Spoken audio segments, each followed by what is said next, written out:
Hello everyone, welcome back to the Python series. This is Vartika and in this video we will continue with the iterative statements in Python. In the previous video we have discussed the for loop, that is the countable loop. Now in this video we will be discussing the conditional loop, that is the while loop. While loop, as we said that this is a conditional loop, so this will execute till the condition is true. Syntax is while, condition, then colon, and then statement 1. Statement 1 will form the body of the while loop, and colon is written because this is a compound statement. So as long as the condition is true, this statement 1 will be executed. The moment condition will become false, we will move to the statement 2, that is outside the while loop. For example, a is equal to 4 we have taken. When the value of a is 4, the condition is true, so we enter the body of the while loop and we display the message as 8. Now the value of a will become 8. So when the value of a is 8, condition is still true, so the message displayed will be 16. Now the value of a will become 12. For 12 value of a, the condition is still true, so the message displayed will be 24, and now the value becomes 16. So for 16 also the condition is true, so again the message displayed will be 32, and now the value of a becomes 20. In this case the condition of while is false, so we come outside the while loop and the message displayed is program ends. So this is the final output: 8, 16, 24, 32, program ends.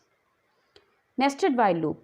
Just as we have discussed the nested for loop, that means a for loop placed inside another for loop. In the same way, nested while loop is when a while loop is placed inside another while loop.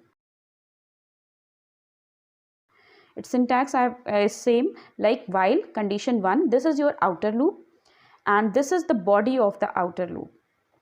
Inside the body of outer loop, we have written another loop that is called the inner loop, and this is the body of inner while loop. So one thing we have to ensure that for every iteration of outer loop, the inner loop will execute completely. Let's take an example. A is equal to 1. When the value of a is 1, the condition of outer loop is true, so we enter the body of the outer loop, and there is another loop, that is b loop.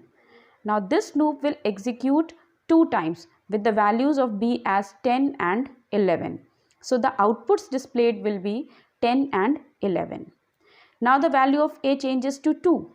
Now for value of a as 2, the condition is still true, so we enter again the body of outer loop, and the inner loop will have the values of b as 10 and 11, so it will repeat 2 times and display the messages as 20 and 22.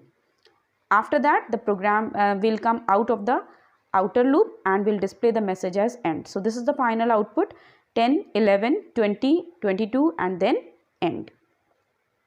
Jump statements. Jump statements are those statements that unconditionally transfer the control outside the loop. There are 2 types of jump statements in Python: break and continue. The break statement terminates the loop and transfers the control outside the loop. Let's take look into the syntax. This is a for loop, and within the body of the for loop we have written 3 statements, and after statement 1 and 2 we have written break.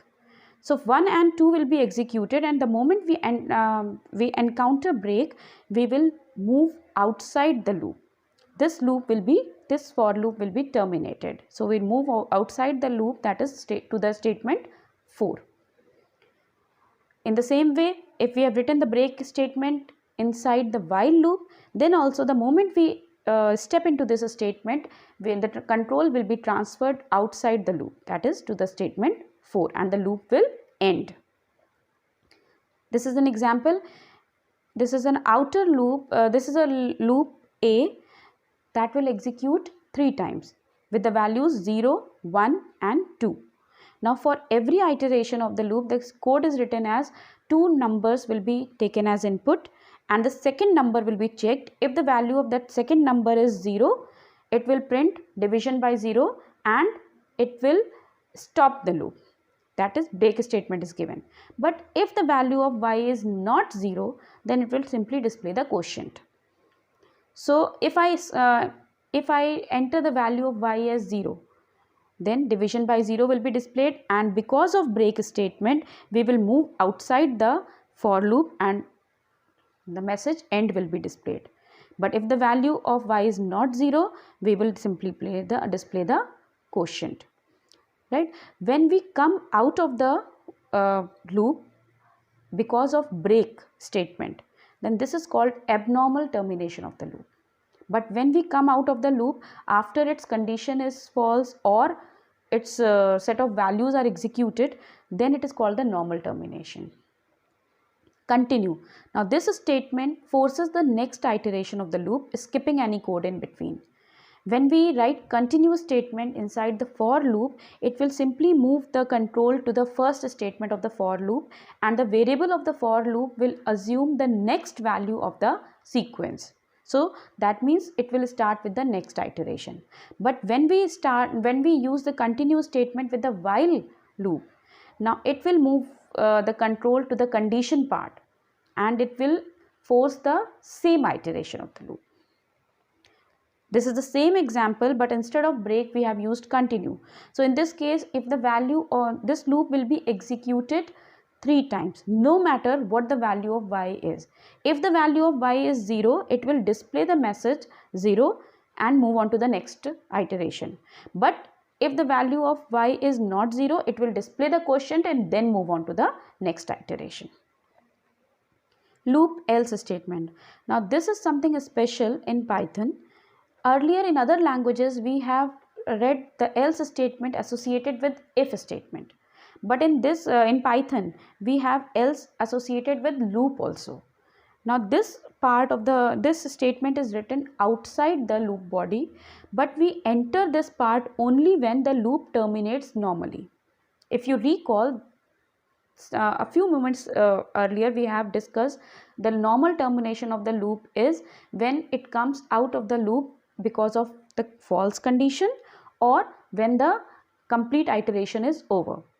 But when we come out of the loop, that because of break statement, that is called the abnormal termination.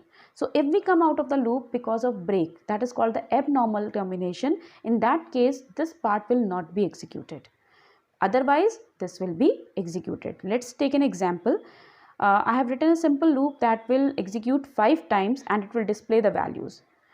So for a in range 5, print a. So a will have the values as 0 to 4 and that will be displayed. Now here no break statement is given, so the loop will terminate normally, and after that the message loop terminates normally will be displayed. So this is the output, right? Now the same loop is written with the break statement associated with if.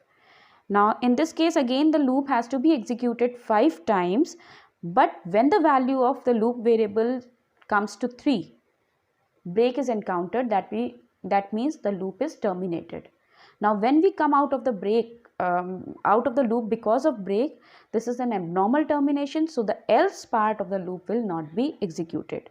So your output is simply 0, 1, 2 and 3. Loop terminates normally messages not displayed. So with this we come to the end of this video, and we have covered everything related to iterative statements in this video. Very soon I'll be coming up with many more videos.